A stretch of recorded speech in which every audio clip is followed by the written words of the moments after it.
Les plantes ont besoin d'un environnement sain pour bien pousser. Elles font partie d'une communauté d'organismes vivants qui interagissent entre eux dans leur environnement, non seulement au-dessus du sol, mais aussi en dessous. Regardez simplement une poignée de terre à l'œil nu. Vous pouvez reconnaître des vers de terre, des termites, des mille-pattes, des coléoptères et plus encore. De plus, de nombreux organismes très petits, comme les bactéries du sol, qui sont trop petits pour être vus, y vivent. Ils sont tous importants. Par exemple, pour la capacité du sol à retenir l'eau et la disponibilité des nutriments pour la plante. La santé des plantes et les bonnes récoltes dépendent de cet environnement du sol.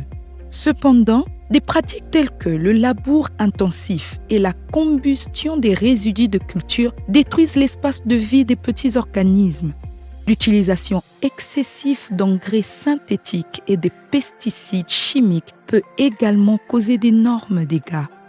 Alors, que peut-on faire pour préserver la vie souterraine?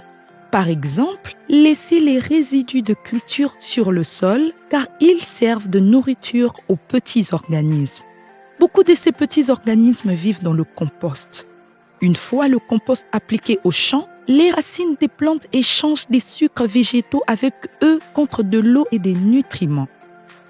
Les méthodes écologiques telles que l'utilisation de pièges à mélasse et de biopesticides sont des bonnes alternatives aux pesticides chimiques. Un sol vivant et couvert et résistant à l'érosion peut bien stocker l'eau et peut mieux faire face à la chaleur. Protéger l'environnement du sol améliore la santé des plantes, la récolte et donc la diversité alimentaire et les revenus de l'agriculteur. De plus, la même terre restera fertile pour les générations futures, pour des créatures heureuses au-dessus et en dessous du sol.